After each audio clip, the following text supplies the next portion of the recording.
Bonjour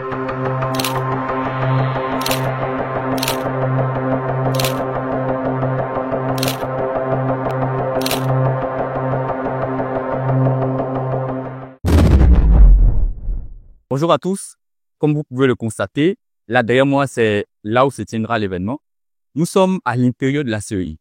Et aujourd'hui, on va participer à ce qui est organisé aujourd'hui, qui tend à être un débat, mais également une information, où on va rentrer dans le vif du sujet du contentieux. C'est une étape très importante dans la réalisation, du moins la matérialisation de la révision de la liste électorale. Il faut savoir que dès notre entrée, on nous a donné cette brochure qui nous explique en quelques lignes, en quelques mots, ce que l'on va faire ici. Et il y a aussi un dialogue qui pourrait paraître anodin, qui est très important, qui permet de sensibiliser, d'expliquer en réalité ce qu'on va faire ici. Bref, on va pas vous maintenir encore longtemps, on va rapidement couper pour si par la suite tout ce qui va se dérouler ici. Et on verra de quoi est-ce qu'il sera question. Est-ce que les partis politiques vont mettre la CEI face aux réalités? Est-ce que ce qu'on entend lorsqu'on n'est pas ici à la CEI sera évoqué? Bref, qu'est-ce qui sera dit? On va voir ça tout à l'heure. Les personnes présentes ont été regroupées sous deux bannières. Ici en bas, il y avait les organisations de la société civile et en haut, il y avait les partis politiques. Et nous avons pris les avis des représentants de quelques partis politiques afin de connaître leurs attentes. Et bonjour à tous, je suis Dabé Nobo, président du parti politique le Front Patriotique Panafricain, en abrégé le FPP. Et donc, comme vous pouvez le constater, aujourd'hui, lundi 17 mars 2025, nous sommes dans les locaux de la Commission électorale indépendante. Il faut rappeler que nous avions été conviés par la CEI à l'effet de recevoir la liste électorale provisoire qui sera réunie par fichier électronique. Et donc, nous sommes donc dans cet état d'esprit-là. À l'attente, nous observons d'abord ce qui va se passer, puis la suite des événements, nous verrons. Je suis M. Yaoulé, président du LPS-UPD, Rassemblement panafricain, le socialisme, l'Union populaire des démocrates. Union populaire des démocrates. Alors, nous sommes là par l'invitation du président de la commission électorale indépendante. Nous sommes serrés. Je suis Désiré Kwame Nguessan, président de l'Union pour le rayonnement de la Côte d'Ivoire, en abrégé URCI, un parti politique. Alors, nous sommes là ce matin du 17 mars 2025 pour recevoir la liste électorale provisoire sur invitation de la commission électorale indépendante. Nous osons croire que les choses se passeront bien et que véritablement l'échéance électorale va se dérouler selon les dispositions de l'opposition que nous sommes, parce que jusqu'à présent, c'est vrai que nous allons recevoir la liste électorale, mais nous sommes vraiment encore sceptiques sur la fiabilité de cette liste-là. Et donc, le contentieux va s'ouvrir, on ira faire ce qu'il faut en juin. Naturellement, on va nous donner la liste définitive, mais nous croyons que dans l'espace, dans l'intervalle, véritablement, il faut que beaucoup d'eau coule sous le pont et que véritablement on puisse accorder nos violons avec la commission électorale indépendante, qui est jusqu'à présent la pomme de discorde, le point d'achoppement dans cette vision électorale. Je suis Mme Angèle Kibli. Je suis la présidente du RID, Rassemblement des Ivoiriens pour la démocratie. La CEI nous invitait pour prendre la liste électorale. Alors, mais je suis très contente pour la vérifier, la parcours pour voir qu'est-ce qu'il y a. Donc, nous sommes là pour la liste électorale provisoire. Les avis pris, nous sommes allés positionner notre caméra, attendre le président de la CEI et ce, dans la zone presse. Nous étions auprès de célèbres médias locaux, tels que la RTI, et des internationaux comme RFI et France 24. Bref, il y avait de nombreux médias sur les lieux. Avant l'arrivée du président, les dernières consignes étaient données. Pour ceux qui voudraient un moment donné de la cérémonie, ou maintenant même de préférence bouger les pieds, que vous pouvez vous orienter directement vers l'arrière. Après toutes les bâches, vous trouverez les salles d'hôtes et aussi de vous assurer que vos téléphones portables et autres appareils sonores sont bien sous silence.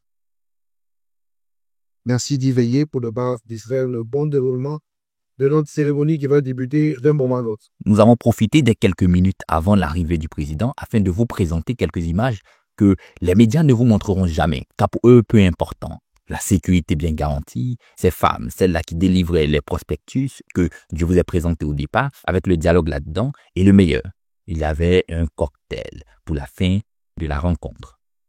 Dans la foulée, le président est arrivé. Monsieur le Président de la Commission électorale indépendante, s'il vous plaît, par des acclamations pour mon pays. Il est descendu saluer les représentants des organisations de la société civile avant de saluer les représentants des partis politiques et aller s'asseoir. Bien, Monsieur le Président, jusqu'à ce que nous joignent la date de séance, s'il vous plaît. Ok, comment vous allez? Après avoir salué toutes les personnes présentes, le président de la CEI va témoigner du fait qu'il est conscient de la revendication faite depuis des lustres par les partis politiques, surtout ceux d'opposition. Je demeure cependant conscient que cette rencontre se tient dans un contexte de revendication portée par une partie de la classe politique et de la société civile qui exige une nouvelle révision de la liste électorale en 2025, alors que le processus engagé en 2024 n'est pas encore achevé. Le président va, dans les premières lignes de son discours, revenir sur les raisons et conditions pour lesquelles la révision de la liste électorale en 2025 ne peut pas se faire. Il a été instamment demandé à la Commission électorale indépendante de mettre désormais à la disposition des candidats la liste électorale définitive et suffisamment tôt pour la collecte de parrainage. Et pour ce faire, la révision de la liste électorale devrait donc débuter en juillet 2024 afin de permettre ou de mettre à la disposition de cette liste-là à la disposition des candidats. Cependant, prenant en compte vos préoccupations légitimes d'accroître la sensibilisation et pour s'assurer la mise à disposition des locaux, notamment les établissements scolaires, qui représentent la quasi-majorité de nos centres d'enrôlement, la Commission électorale indépendante a accédé à la demande de report de la date de l'enrôlement en juillet. Si, suite à cet accord et en application du décret 2024-792 du 5 septembre 2024, fixant la période et les modalités de la révision de la liste électorale proposée par elle, la période d'enrôlement pour la révision de la liste électorale s'est effectivement déroulée du 19 octobre au 17 novembre 2024, avec des mesures portées à votre connaissance et que vous avez jugées importantes pour densifier et fiabiliser notre fichier électoral. Au titre de ces mesures, il y avait 1. L'augmentation du nombre de centres d'enrôlement qui est passé de 11 067 à 12 089, soit plus de 1000 centres d'enrôlement en plus, permettant ainsi à nos concitoyens qui le veulent de s'enrôler partout où besoin c'était présenté. 2.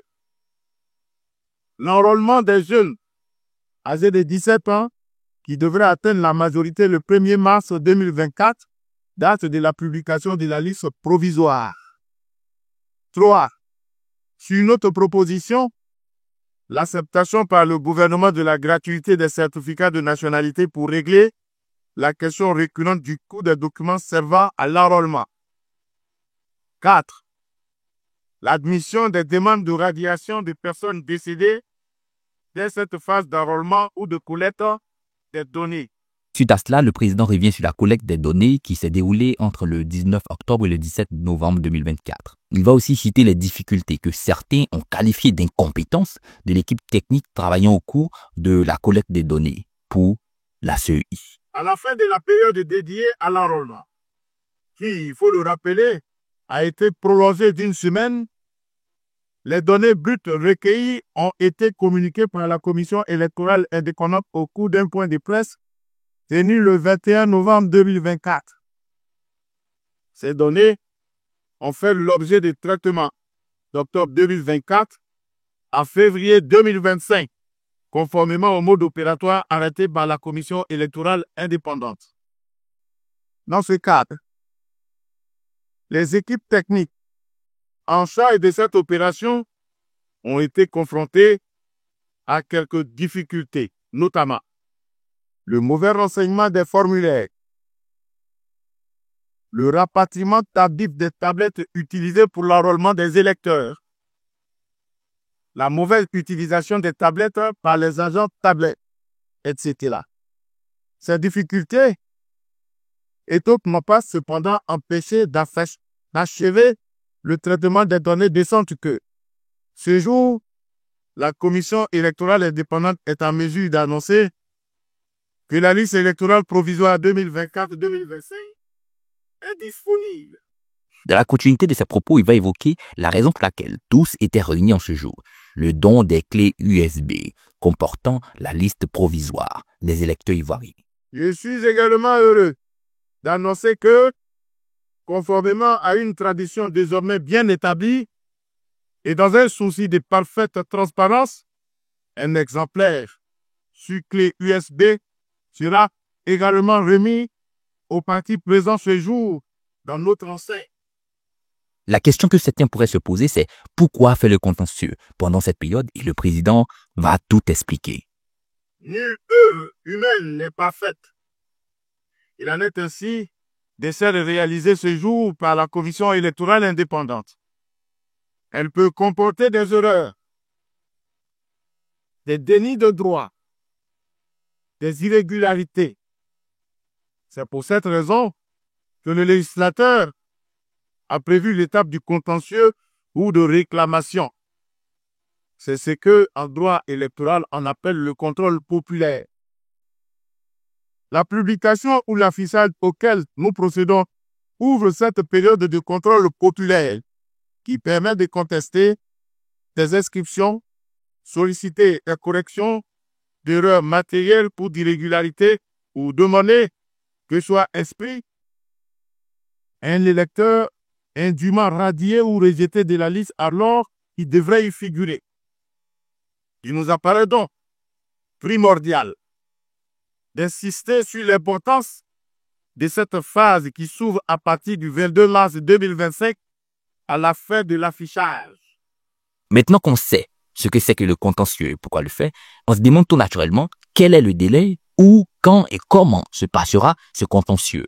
Mesdames et messieurs, vous avez 15 jours pour le faire, et ce, devant nos commissions électorales locales, tous les jours du samedi 22 mars au mardi 20 avril 2025.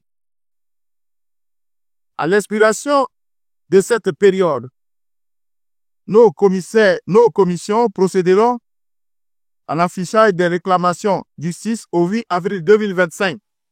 Ensuite, pendant 5 jours, elles pourront recueillir les observations sur ces réclamations du 9 au 13 avril 2025. À l'expiration de cette nouvelle période, la commission électorale indépendante décidera de la suite à réserver aux diverses réclamations du 14 au 20 avril 2025. En d'autres termes, lorsque nous allons afficher la liste électorale, il vous est demandé de venir la consulter, de regarder. Est-ce que je suis sur la liste électorale? Est-ce que cette personne qui ne devrait pas y être se trouve sur la liste électorale? Est-ce que la mention des noms est correctement faite sur la liste électorale? Autant d'éléments pouvant justifier l'affichage ou bien la consultation. Mais quand vous finissez de consulter, vous déterminez ce que vous avez. Vous dites, moi je n'ai pas de problème, je rentre chez moi, tranquillement. Vous dites, mais mon nom, c'est Kwaku, ça ne s'écrit pas avec K, ça s'écrit avec C. Ou bien, M. Taltampion est sur la liste électorale alors qu'il est décédé, ou bien il est déchu de ses droits civils et politiques. Ou bien, moi, qui croyais remplir toutes les conditions, je ne me retrouve pas sur la liste électorale. Ce faisant, j'ai introduit ma requête auprès de la commission où vous êtes fait enrôler. La commission va collecter toutes les réclamations, va les afficher pour que les personnes concernées par ces réclamations, pour respecter le principe du contradictoire, elles aussi puissent faire leurs observations. Et quand elles vont faire leurs observations, vous avez les vôtres, elles aussi ont les siennes, et puis la commission électorale va examiner sereinement les différentes réclamations. Voilà la période du contentieux. Suite à cela, le président va avertir relativement au process et aux possibles conséquences liées à la réclamation pendant le contentieux. Les réclamations faites devant la commission doivent être motivées et appuyées par des pièces justificatives pour ne pas qu'elles s'apparentent à une dénonciation calomnieuse, source d'infraction pouvant justifier une poursuite pénale. Quand vous dites « M. Tantapion ne mérite pas d'être sur la liste électorale », vous devez apporter la preuve. Et c'est que ce M. Tantapion ne mérite pas effectivement. Mais si vous ne le faites pas, M. Tantapion, tout comme la commission électorale indépendante, est en droit de saisir les juridictions pour vous poursuivre pour une dénonciation calomnieuse, infraction à la loi pénale. Les référents non satisfaits des décisions de la commission électorale indépendante ont droit à un recours devant le président du tribunal territorialement compétent, c'est-à-dire le tribunal dont relève la commission électorale locale. Il dispose pour ce faire de 3 jours francs du 21 au 24 avril 2025. Alors, lorsque la commission va trancher, elle va rendre une décision qui peut emporter votre décision, votre adhésion ou vous contrarier. Et comme le travail de la commission est susceptible d'être remis en pause par la juridiction, il vous est loisible, lorsque vous n'êtes pas satisfait, de saisir le tribunal pour que celui-ci, à son tour, regarde ce que la commission électorale a fait. C'est ce qu'on appelle le contrôle judiciaire. Vous savez, la liste électorale comporte 3 types de contrôle. Le contrôle administratif qui est mêlé par la commission électorale indépendante à travers le traitement. Le contrôle populaire que vous faites à l'occasion de la consultation de la liste électorale quand celle-ci est affichée. Et le contrôle judiciaire, quand vous n'êtes pas compétent des suites de la décision de la commission électorale, vous portez votre contestation devant le juge. Ça fait 3 contestations ou 3 contrôles qui permettent la fiabilité de la liste électorale définitive. Pour clôturer la première partie de son discours, le président va présenter toutes les données issues du traitement après la collecte de données récemment effectuée. Avant d'achever mon propos, je voudrais maintenant vous livrer, comme promis, dans le détail, les données issues du traitement et les données de base de la nouvelle liste électorale provisoire qui en a résulté. Données collectées à l'occasion de la révision. Au titre de la catégorie 1, nous distinguons 2 catégories. La catégorie 1 est celle qui est constituée des électeurs existants déjà sur la liste électorale, qui viennent pour actualiser leurs données et changer des lieux de vote. Au titre donc de la catégorie 1, nous enregistrons 520 075 personnes. Au titre de la catégorie 2, il s'agit des citoyens qui viennent s'inscrire pour la première fois sur la liste électorale. Nous enregistrons, au titre donc de la catégorie 2, 968 962 personnes, soit un total de 1 489 962 requêtes enregistrées pour les 2 catégories. À la suite de ces données collectées, celles-ci vont faire l'objet d'un traitement. Le résultat du traitement. Nous avons donc 56 210 requêtes rejetées, dont 8 152 requêtes d'électeurs qui avaient déjà sollicité un changement de données personnelles dans un premier lieu de vote. C'est-à-dire, ils sont déjà sur la liste électorale. À l'occasion de l'actualisation de leurs données, ils changent des lieux de vote ici et ils vont changer des lieux de vote ailleurs. Ils vont dans plusieurs centres d'enrôlement pour changer des lieux de vote. On prendra qu'un seul changement.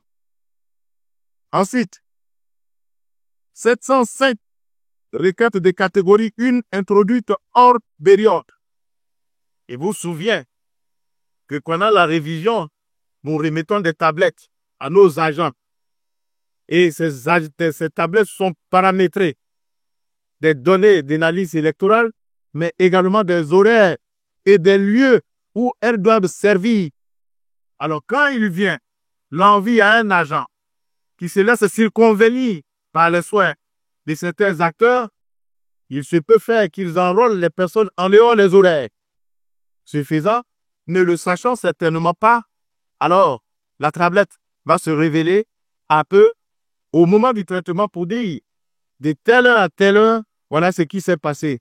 Nous avions à faire l'enrôlement de telle heure à telle heure, mais voilà des enrôlements qui ont été faits en dehors de l'horaire répit.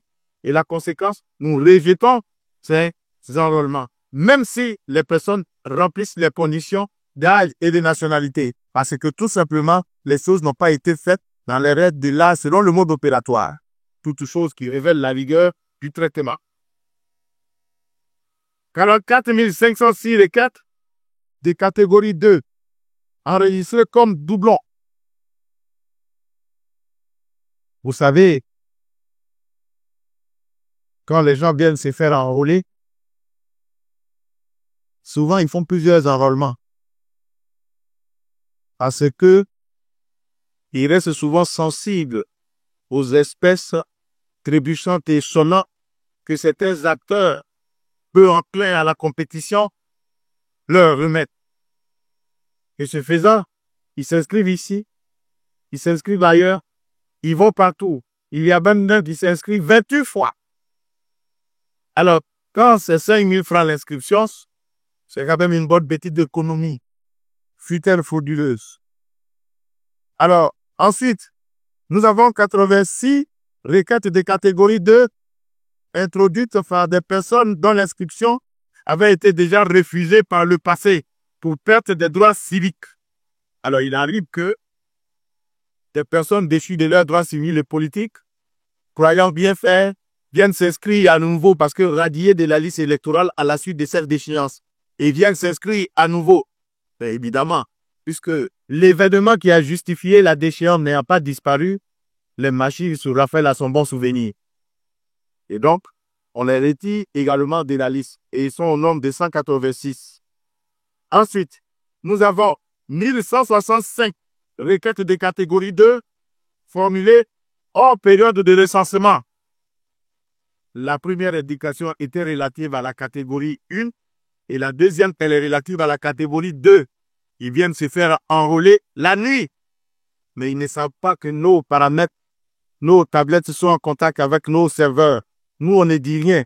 On prend, mais après on les sort tranquillement. Parce que la démocratie ne s'abouquine pas la violence. Les règles sont là. Nous, on les a sortis et il y a eu palabre. Alors, pour le moment, il n'y a pas de palabre. 1496 requêtes de catégorie 2 émanant de mineurs. Vous voyez, il y a certains de nos jeunes frères ou enfants viennent se faire enrôler alors qu'ils n'ont pas encore l'âge. La loi dit qu'il faut avoir 18 ans. Eux, ils ont moins de 18 ans, ils viennent se faire enrôler à la bonne heure. Et sauf que ils ne remplissent pas encore les conditions pour figurer sur la liste électorale. Donc, eux, on les sort. On les garde en attendant que lorsqu'ils seront majeurs, ils vont venir s'inscrire sur la liste électorale. Après avoir évoqué tous les baux qui ont été révélés pendant le traitement des données, le président va faire le bilan et donner le nombre total d'électeurs ivoiriens prêts pour 2025, spécifié également selon le sexe. La commission électorale indépendante a retenu finalement 1 432 827 nouveaux recensements ainsi qu'il suit. Pour la catégorie 1, 663 070 requérants. Pour la catégorie 2, 769 757 requérants. De ces derniers chiffres, 12 requérants déchus de leurs droits civils et politiques ont été retirés. Vous savez, quand vous venez vous inscrire, nous, on collecte toutes les données. Mais après, on soumet ces données à des critères prévus par la loi. Parce que la loi dit, ne peuvent s'inscrire que ceux qui bénéficient, qui jouissent de leurs droits civils et politiques. Donc, parmi les nouveaux qui ont sollicité leur inscription, il y avait des personnes qui étaient déchues de leurs droits civils et politiques et ils étaient au nombre de 12. Donc, eux aussi, où elles aussi, ces personnes-là, on les a sorties. Par ailleurs, parce que la révision de la liste électorale a vocation à tenir compte des mutations intervenues dans le bord électoral, 293 électeurs ont été radiés de la liste définitive de 2023 ou d'échéance des droits civils et politiques et 20 529 autres pour cause de décès sur un total de 8 012 425. Vous savez, la liste électorale de 2023, c'est elle qui fait l'objet de la révision pour être la liste électorale de 2024-2025. Qui se fait, sur cette liste, nous écrivons au ministère de la Justice pour nous donner la liste des personnes déchues de leurs droits civils et politiques chaque année. Et au ministère de l'Intérieur de nous donner la liste des personnes décédées. Donc, ces personnes décédées et déchues de leurs droits civils sont sorties, sont retirées de la liste électorale de 2023 qui était composée de 8 012 425.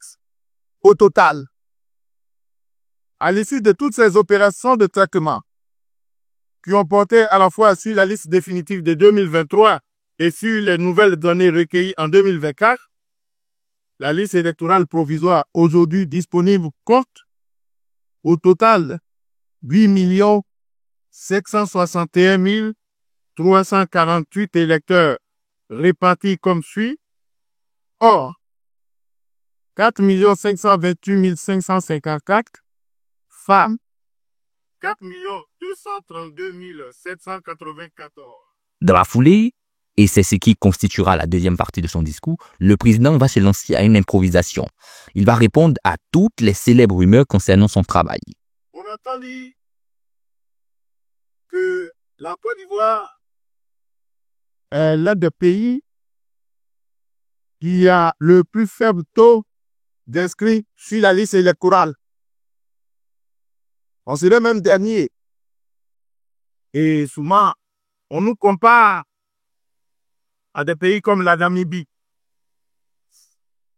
Tous les experts et érudits en matière électorale s'hasardent donc à qualifier la commission électorale indépendante des derniers de la classe, comme on appelle la Côte d'Ivoire, des dernières de la classe. Mais en réalité, mesdames et messieurs, de telles analyses ne sont pas justes. Quand vous voulez apprécier le taux d'inscrits sur une liste électorale, il faut déterminer le référentiel, c'est-à-dire la population électorale. Vous ne partez pas sur la base de la population, vous partez sur la base de la population électorale. En 2021, nous avions comme population 29 millions par là d'habitants.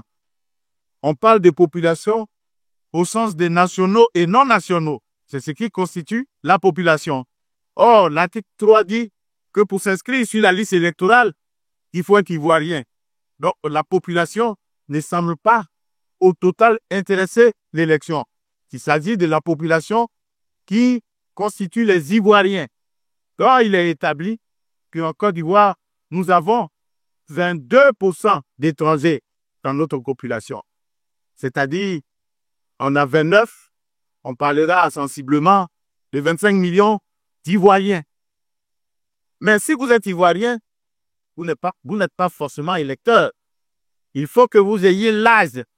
Vous vous inscrivez sur la liste électorale qui est de 18 ans. Ça veut dire qu'il faut sortir de cette population des Ivoiriens les majeurs. Or, il est établi que nous avons 55% de la population qui est majeure. Donc, on fait là entre 12 000 à 13 000 potentiels électeurs. 1 million plutôt. 12 millions à 13 millions d'électeurs potentiels. Voilà le référentiel. Donc, quand vous avez une population, vous sortez de cette population les non-nationaux qui ne sont pas éligibles à l'inscription sur la liste électorale, ainsi que les mineurs. Ce que vous allez trouver, c'est ce qui constitue la population électorale. Étant entendu que chez nous, l'élection n'est pas obligatoire. Donc, l'inscription non plus. Donc, c'est pour ça qu'on parle de potentiels électeurs. Donc, aujourd'hui, en Côte d'Ivoire, puisque les statisticiens nous ont révélé que le taux d'accroissement de la population chaque année est de 2,5%. Donc, on pourra dire de 2021, 2024, 2025, on sera dans l'ordre de 32 millions. Donc, quand on a 32 millions et qu'on a 22% d'étrangers, on sera autour de 25 millions. Et ensuite, quand on sort des mineurs qui sont 45% de la population ivoirienne, on sera autour de 12 à 13 millions de potentiels électeurs. Et sur ces 12 à 13 millions, nous avons 8 millions 700 000 et quelques sur la liste électorale, soit 64%. Est-ce qu'on peut dire que nous sommes derniers? C'est sur cette base-là qu'il faut faire l'analyse. On ne fait pas l'analyse sur une population totale, étant entendu que cette population totale n'est pas éligible à l'inscription sur la liste électorale, puisque les non-nationaux ne sont pas éligibles. Et les mineurs non plus. Donc, quand on fait ces analyses-là, il faut savoir raison garder. Et puis, la Namibie, ce n'est pas une terre d'immigration comme celle de la Côte d'Ivoire, où il y a à peine 4,8% d'étrangers. Donc, comparaison n'est pas toujours raison. Il faut que on se rapproche de la commission pour avoir les vraies informations. Nous n'avons pas, et vous non plus, ne deviez pas avoir des complexes à vous faire. Aujourd'hui, la Côte d'Ivoire a un système électoral fiable. Ce n'est pas parce que nous sommes à la commission électorale indépendante qu'on le dit. Il y a bon nombre de pays qui s'inspirent de la Côte d'Ivoire. Ici, le problème ne se trouve pas dans les dispositions, mais je pense que il se trouve du côté des acteurs. Ensuite, on entend dire aussi, on accuse la commission électorale indépendante de partialité. On dit on est inféodé au pouvoir. Ou bien, on est adversaire. Vous êtes assis, vous serez étonné. Nous ne sommes pas inféodés à un parti politique. Nous ne sommes pas des adversaires des partis politiques. Parce qu'il y a un principe qui est admis en politique, on ne fait pas de traces à son adversaire. Si nous étions des adversaires, bon nombre de citoyens, candidats de l'opposition, ne seraient jamais devenus députés, ne seraient jamais devenus sénateurs, ne seraient jamais devenus des conseillers régionaux. Et pour exemple, à l'élection des députés de 2011, 91 sièges sont revenus, 2021 plutôt, 91 des sièges sont revenus à l'opposition. Et 25 sont revenus aux indépendants. 76 sièges sont revenus à ceux qui n'ont aucune présence quelque part. Alors si nous étions inféodés, ou si nous étions des adversaires, comment ferait-il pour être élus? Parce que le principe est qu'on ne fait pas en politique la face à son adversaire. Et pour être plus concret, pour l'élection des députés en 2021, à Port-Bouilly, le PDCI RDA était proposé au RHDP. Le PDCI RDA a remporté la victoire. Si nous étions inféodés au pouvoir et que nous étions des adversaires, on n'aurait pas fait de passe à cet adversaire. À Yopougon, le PDCI RDA et PDS étaient opposés toujours à l'élection des députés au RHDP. Le PDCI RDA a été vainqueur. Si nous étions inféodés au pouvoir et que nous étions des adversaires, ils n'auraient pas remporté cette victoire. Ensuite, à Tanquessé, où il y a M. Kwaku Brebdoumi Soumaïla Traoré, PDCI RDA était opposé au RHDP, Aïdara Souadio. M. Kwaku Brebdoumi aujourd'hui, M. Kwasi Brebdoumi est député aujourd'hui à l'Assemblée nationale. Il est PDCI, il a remporté. Si nous étions inféodés au pouvoir et adversaires, il n'aurait jamais été élu parce qu'on ne fait pas la passe à son adversaire. À Zéo, le PDCI RDA en coalition avec EDS, était proposé au RSDP. Le PDCI RDA a remporté la victoire aux législatives à 0. C'est-à-dire, Blewe Zidiao, Ble Nimekwan, Yeouzon, Genbron, Ouake et Zéo. Était cette circonscription. Le PDCI a remporté. Si nous étions FEOD ou adversaires, ça ne serait jamais fait ainsi. Et Ando Krekrenou, Beoumi et Kondrobo, c'est mon excellent grand frère, l'honorable maître Blessy.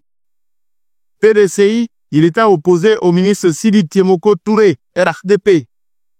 Il a remporté la victoire. Si nous étions FEOD au pouvoir, ou des adversaires qu'on ne lui aurait jamais fait la passe. Mais c'est parce que nous sommes des arbitres.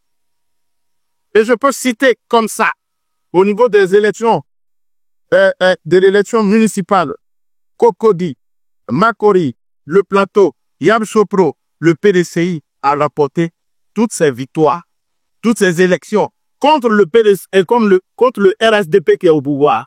Si nous avions été inféodés au pouvoir, ce sont des choses qui n'allaient jamais avoir lieu.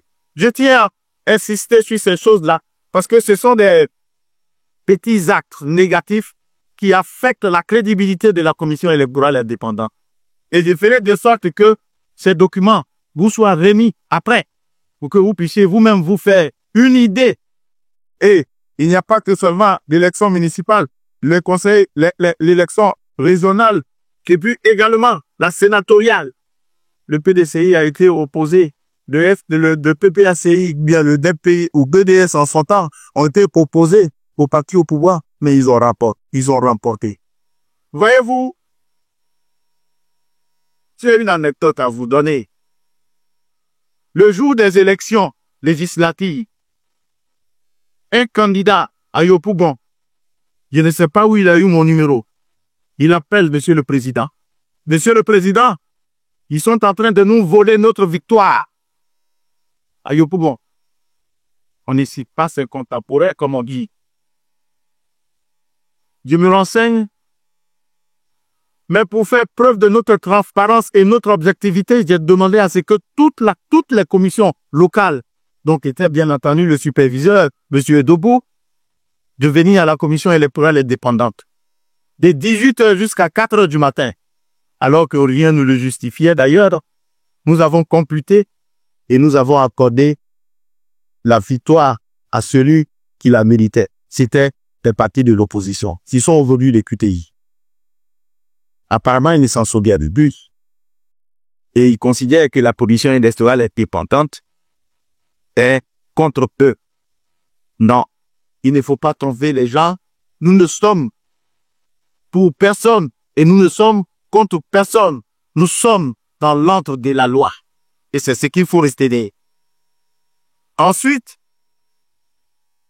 on dit, nous sommes, la commission électorale est impartiale, n'est pas impartiale parce que tout simplement, elle refuse de faire la révision en 2005. Mesdames et messieurs, mes collègues commissaires sont passés sur tous les plateaux pour vous expliquer ce qui s'est réellement passé. Mais je vais revenir là-dessus pour prendre ce débat. Vous savez, quand on a fini les élections en 2020, l'élection du président de la République et l'élection des députés en 2021, on a fait des ateliers, au cours desquels ateliers, les partis politiques, les membres de la société civile accrédités, nous ont demandé, entre autres recommandations, de faire le toilettage de la liste électorale. Qui estime les personnes décédées. On leur a dit, mais les personnes décédées ne votent pas. Dit, oui, on a bien compris cela, mais il faut les sortir de la liste électorale. Bien pris. Pour dévier, mettre désormais à notre disposition la liste électorale définitive pour aller collecter le parrainage. Parce qu'en 2020, c'est la liste provisoire. Et moi, on est d'accord avec eux. Parce que on a tous connu des désagréments à l'usage de la liste provisoire ou la polèque du parrainage. Vous savez pourquoi? Le parrainage, c'est en 2020 que ça a été expérimenté pour la première fois dans le système électoral ivoirien. Et le code électoral dit ceci, que la déclaration de candidature doit être obligatoirement accompagnée, entre autres pièces, de la liste des personnes ayant parrainé la candidature avec un regard, le nom, le prénom, la date et le lieu de naissance, la circonscription concernée, mais particulièrement le numéro de la carte d'électeur ou à défaut de la carte d'identité et de la signature de l'intéressé. Condition de validité du parrainage. Or, il se trouve que, étant coincé par le temps, on a eu à utiliser la liste provisoire parce que nous n'avions jamais expérimenté le parrainage. Mais celui qui s'est inscrit sur la liste provisoire, qui n'a pas vocation à éditer la carte d'électeur, comment fait-il vous prouver sa qualité d'électeur? On dit non, il peut montrer sa carte d'identité. Il dit, mais je suis venu me faire enrôler avec le certificat de nationalité. Voilà pourquoi certains les candidats avaient perdu un certain nombre de parrainages à leur profit parce que les personnes ainsi inscrites qui ont parrainé leur candidature n'ont pu justifier leur qualité d'électeur. Pour ne plus retomber dans cette situation et en accord avec les partis politiques, ils nous ont dit, désormais, plus jamais, vous devez mettre à notre disposition une liste provisoire pour aller collecter le parrainage. C'est la liste définitive. Et ensuite, il faut la mettre suffisamment tôt, de 3 à 6 mois, à notre disposition, avant le délai même dédié au dépôt du dossier des candidatures. C'est l'eau partenaire. Oui, d'accord. Mais si vous voulez que ça soit fait ainsi, la révision de la liste électorale va commencer en juillet 2024. Ils disent d'accord. Venu cette taxe, ils disent il pleut. Ils disent qu'on n'a pas suffisamment sensibilisé nos militants. Donnez-nous du temps. Nous partons en septembre. En septembre, ils disent c'est la rentrée. Les parents seront plus préoccupés à l'inscription de leurs enfants à l'école que de venir s'inscrire sur la liste électorale. C'est comme ça qu'on a opté pour le 19 octobre jusqu'au 17 novembre. Tout ce que je dis, c'est comme aujourd'hui, ils sont tous là. Tous les partis politiques étaient là. Et on a fait ce programme. Mais quand vous reculez la date de la révision de la liste électorale, mais vous reculez également la date de la mise à disposition de la liste définitive. À votre disposition. C'est tout. Et donc, nous sommes partis de juillet jusqu'en octobre. Mais la conséquence, on ne peut pas, puisqu'il était prévu de vous mettre la liste électorale définitive en mars, pour que vous ayez mars, avril, mai, juin, juillet. Écoute, même 6 mois comme vous l'avez souhaité. Mais comme vous avez reculé, on ne peut plus le faire. On est obligé de vous donner la liste définitive en juin. Mais entre-temps, il faut qu'on fasse le traitement. Mais à notre grande surprise, une partie des acteurs politiques nous demande de faire la révision. On dit, on ne peut pas faire une révision dans une révision. On n'a pas terminé la révision qui est en cours. Parce que quand vous devez faire une révision, mais vous vous inspirez de la révision précédente. Or, celle qui précède n'est pas terminée. Comment vous allez paramétrer les tablettes? Vous savez ce qu'ils nous ont répondu? Non. Nous nous sommes accordés, vous pouvez faire le parrainage avec la liste provisoire. Chose que eux-mêmes, ils ont décrié au cours de notre atelier. Et aujourd'hui, ils nous disent, vous pouvez utiliser la liste provisoire. Mais les règles ne sont pas faites seulement que pour vous. Nous aussi, on a eu des problèmes à l'utilisation de la liste provisoire. Voilà autant d'éléments qui ont justifié qu'on ne fasse pas droit à cette requête. Encore que, nous avons dit que lorsque on se rencontrait, conscient de ce que on n'allait pas faire la révision de la liste électorale dans 2025, on a augmenté le nombre de centres d'enrôlement et on a autorisé les mineurs de 17 ans à se faire enrôler en 2024 ou qu'avant la publication en 2025, ils puissent devenir majeurs, ils puissent s'inscrire. Voilà. C'est tout le sens de notre mécanisme, de notre accord. Or, que dit le code civil sur les accords? Les accords ou les conventions légalement conclues entre les parties tiennent lieu de loi à ceux qui les ont faites. Si vous avez décidé de vous accorder sur des points, mais ces points-là deviennent votre loi. Ce sont ces points-là qui constituent pour nous notre obligation. Or, il se trouve que on dit non, il faut nécessairement qu'on fasse la révision. On dit bon, on va faire la révision. Mais laissez-nous terminer cette révision. Finissons l'élection du président de la République. Et puis, on va faire certainement la révision après. On dit, haro sur le baudet. Pourquoi? Mais vous vous foutez de nous? Mais la révision de la liste, elle est faite pour l'élection du président de la République, c'est faux. Que dit l'article 6? Dont tout le monde s'inspire tant. L'article 6 dit ceci. La liste électorale est tenue à jour ou annuellement pour tenir compte des mutations intervenues dans le corps électoral. Ce qui motive une révision, ce n'est pas une élection. Ce sont les mutations qui sont intervenues dans le corps électoral. C'est pour cette raison que la révision s'est faite en dehors des années électorales. Si la révision était liée à l'élection, on ne l'aurait jamais fait en 2023. On ne l'aurait pas fait en 2024. Vous avez fait une élection en 2024? Est-ce qu'on a fait une élection en 2022? Mais c'est parce que justement, la mutation dont on a parlé tout à l'heure, c'est-à-dire l'actualisation des données, l'âge, et puis les décès et les déchéances de droits civils qui sont des mutations qui interviennent dans le corps électoral, naissent chaque année. Et il faut mettre à jour. En fait, le nom véritable même de cette opération, c'est révision mise à jour. Voilà tout le sens. Alors on dit, la commission électorale indépendante a viole les tests. On dit quel test? On dit l'article 6. L'article 6 dit que vous devez faire annuellement la révision de la liste électorale. Je suis d'accord avec vous. Sauf que l'article 11 dit quoi? La période d'établissement de la liste électorale ainsi que ses modalités pratiques d'exécution sont fixées par un décret pris en Conseil des ministres sur proposition de qui? Sur proposition de la CEI. C'est la CEI qui détermine la période. C'est pas vous. Et vous nous avez demandé, on dit, bon, comme vous nous avez envoyé en mission, nous allons le faire maintenant, mais après nous allons faire. Vous dites non. Mais alors, pourquoi vous voulez qu'on respecte votre volonté, même si celle-ci contradit la loi?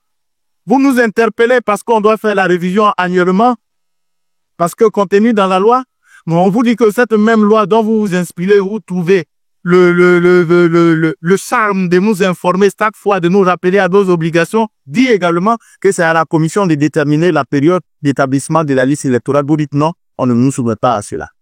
Mais vous savez, j'ai un souci avec telle façon de procéder. La commission a un souci avec cette façon de procéder. Vous savez, il y a une locution latine d'origine romaine, un droit qui dit ceci. Tu patere legem quam fecisti. Souffre de la loi que tu t'es toi-même faite. C'est-à-dire, quand tu te fais une loi, tu supportes les conséquences de cette loi. Pour l'appliquer à l'autre pratique ici, avant, c'était le ministère de l'Intérieur qui organisait les élections. On a trouvé que le ministère de l'Intérieur était partial, parce que étant un démembrement du pouvoir, parti au contentieux électoral. Donc, à l'occasion de la révision de la Constitution de 2000, on y a inséré un nouvel organe qui était la Commission électorale indépendante en charge des élections. Et pour assurer cette indépendance, les partis politiques et la société civile se sont accordés qu'on dit qu'il faut nous faire représenter ou à défaut que nous, par nos soins, nous désignons des personnes, des personnalités vêtues de vertus au sein de cette collision. Et c'est ce qui fut fait. Aujourd'hui, nous sommes 18 que vous-même vous avez désigné. Mais quand cet organe décide quelque chose, vous décidez de ne pas vous y soumettre. Est-ce que c'est comme ça que ça doit fonctionner? C'est là que vient la dalle. Tout patere legem quam fecisti. Quand tu décides toi-même de créer un organe, quand tu décides de toi-même d'y désigner des personnes habilitées à animer cet organe, et quand cet organe prend des décisions, vous y fiez. Or, vous ne vous y fiez jamais. Et si vous avez remarqué, c'est depuis 2000. La commission était en train de proclamer les résultats en 2000, on l'a suspendu. En 2010, la commission était en train de proclamer les résultats, on l'a suspendu. Mais qui vous allez respecter? L'organe que vous-même vous avez créé, où vous avez désigné vos représentants, décide, vous dites non. Ah, je comprends bien. La commission est indépendante quand elle a obéi à ce que vous voulez. Mais de vous et de nous, qui est indépendant? C'est nous qui sommes en charge de l'organisation des élections. Et c'est nous qui disons ce qu'il y a lieu. Et si par extraordinaire, ce que la commission dit semble contrarier la loi, mais il vous est loisible, conformément à cette loi que vous-même vous avez votée, de recourir aux voies de droit. Vous voyez, le contentieux de la liste électorale est né de ce que la liste électorale étant l'œuvre de la commission électorale indépendante, quand elle contient des irrégularités, vous pouvez saisir le juge. Les candidatures, vous pouvez saisir le juge. La programmation des résultats, vous pouvez saisir les juges. Alors, quand on a décidé d'agir dans un État démocratique, les règles sont que on n'a pas recours à la violence, on n'a pas recours à la menace, on a recours aux voies de droit qu'on se soit même donné. Tout patere legem quam fecisti. Tu souffriras des conséquences de la loi que tu t'es toi-même faite. C'est ça. Il faut que cela soit dit et fait. Et c'est à ce prix-là que la Côte d'Ivoire connaîtra la paix. Si à chaque fois que vous êtes contrarié, vous demandez la dissolution de la commission électorale ou même la démission de ses acteurs, ce n'est pas juste, ce n'est pas comme ça que ça fonctionne. J'ai oui dit, pourquoi on ne ferait pas forme au Ghana? Est-ce que vous savez qu'au Ghana, la commission est composée de 5 personnes et 3 sont nommés jusqu'à leur retraite? C'est-à-dire le président et les 2 autres sont nommés jusqu'à leur retraite. On veut les agir. Ils ne vont jamais accepter. Ça, c'est un. Au Sénégal, vous savez qui organise les élections là-bas? Ben, c'est l'administration qui proclame les résultats. Ce sont les juges. La Sénat, la Commission électorale autonome nationale là-bas, a un rôle de superviseur au même titre que les autres. Si elle considère qu'il y a une situation qui ne va pas, elle saisit les juridictions. C'est comme ça que ça se fait. Chez nous ici, on a créé un organe là-bas. Il est animé par des personnalités que vous-même vous avez désirées, mais vous n'êtes pas satisfait. À chaque élection, il faut dissoudre la commission électorale. Si on devait le faire, mais on serait pire qu'un caméléon. On aurait changé, je ne sais pas si le caméléon aura autant de couleurs que de changements de la commission électorale à l'occasion des élections. C'est pour cette raison, mesdames et messieurs, je voudrais donc, au nom de la commission électorale indépendante, vous dire de rester serein. Faites confiance à la commission électorale indépendante. Si vous considérez que ce que nous avons fait n'est pas régulier, il faut recourir aux voies du droit. C'est comme ça que ça se fait. Le début est difficile, mais c'est à ce prix-là qu'on apprend la démocratie. La violence n'a pas sa place. Les injures n'ont pas leur place. Il faut tout simplement recourir aux voies des droits. C'est par ce message dont je suis porteur au nom de la commission électorale indépendante que je voudrais clore mes propos tout en priant le ciel de protéger la commission électorale indépendante ainsi que la Côte d'Ivoire. Dieu vous remercie. Après le discours du président, les partis politiques et organisations de la société civile vont passer récupérer les clés. Après lui, M. Kwakokra, du SB.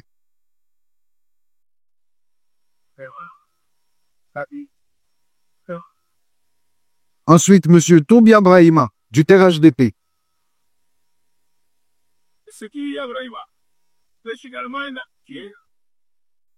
Se prépare M. Yao Jean-Claude Kwasi, du PDC-IRDA. Nous recevons donc M. Yao Jean-Claude Kwasi, du PDC-IRDA. Se prépare Mme Yokozo Marina Angèle et vous accueillir. Laissez la dame passer.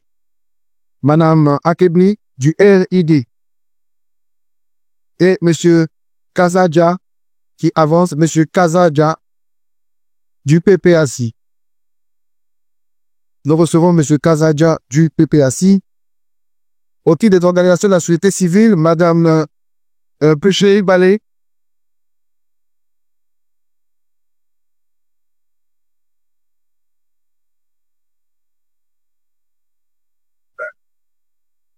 Voilà, Monsieur le Président, Ce sont donc pour cette cérémonie 7 organisations choisies. Donnez-moi, tu vas continuer. Oh, donc, s'il vous plaît, quoi les partis politiques pour l'instant? Donc, vous vous annoncez, monsieur Atabé passe de Oumo de l'URD. Monsieur Eoumo de l'URD. GTP. Monsieur Amélie J de JP. C'est à partir de cet instant que le président va remettre les clés à de nombreux partis politiques. D'autres n'ont pas réussi à les avoir directement de la main du président. Oui, comme Isaïe, ça va? Après son discours, le président va faire une séance photo avec les représentants des partis politiques et de l'organisation de la société civile.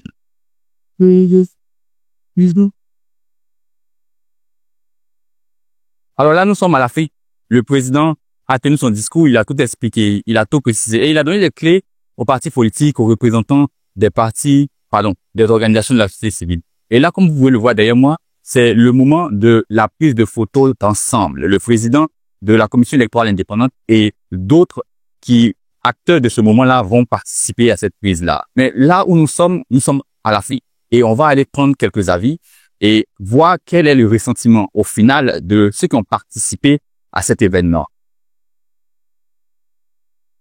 Nous avons pris l'avis de Madame Pulchéri Balé relativement à tout ce qui vient de se passer. Relativement à ce qui vient de se passer, à quoi est-ce que vous attendiez d'abord et vu que nous avons fini, quel est le ressentiment que vous avez au final?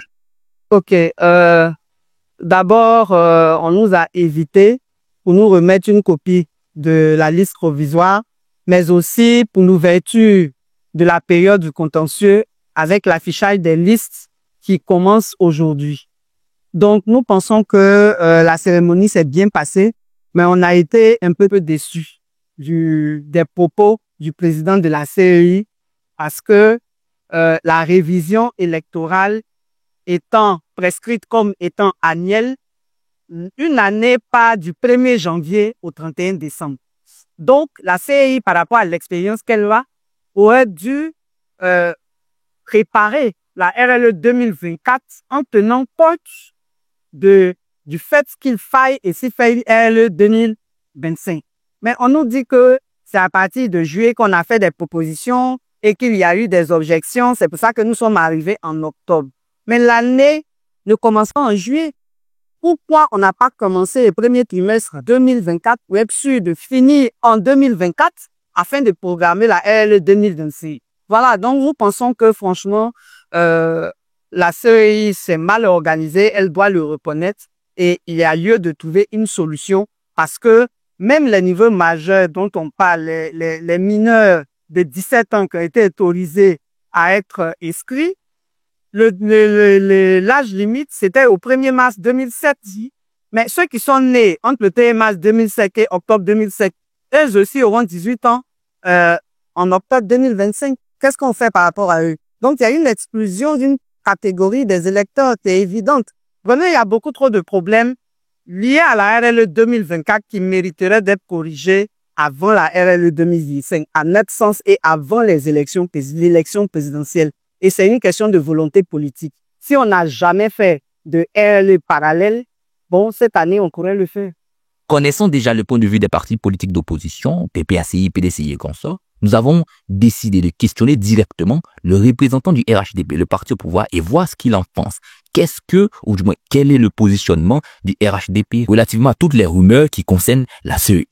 Est-ce que le RHDP se plie relativement à la source comme York d'Anderson Kettelerki? Disons que aucune œuvre n'est parfaite. Aucune œuvre n'est parfaite.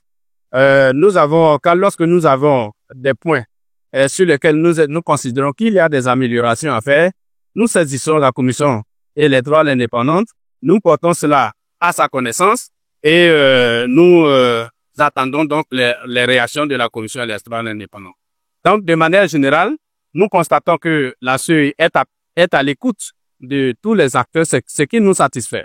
Sinon, on ne peut pas dire que tout est parfait, mais à partir du moment où il y a une volonté d'écoute et que sur certains points, la commission réagit, nous sommes heureux. Je prends par exemple le certificat de nationalité, la gratuité du certificat de nationalité. Nous avons posé le problème à la commission électorale indépendante. La commission électorale indépendante a été l'avocat des partis politiques au bain du gouvernement. Nous n'en sommes réjouis quand il s'est agi de rapprocher les centres d'enrôlement des populations. Bien que cela ait un coût supplémentaire, la commission a augmenté le nombre de centres d'enrôlement passant de 11 000 à 12 000. Donc tout ça, c'est des propositions que les partis politiques ont fait et ça s'est résolu sans qu'il y ait donc des menaces, des tensions. Et c'est cette collaboration que nous souhaitons perpétuer avec la commission électorale indépendante. Voici donc l'intégralité de ce qui a été dit et s'est passé au cours de cette rencontre. Si ce n'est pas encore fait, n'oublie pas de liker la vidéo, de dire ce que tu penses de cette révision de la liste électorale en commentaire et surtout partager la vidéo pour que plusieurs personnes soient informées, ton entourage et autres. D'ici la prochaine vidéo, porte-toi bien et on se dit à très bientôt.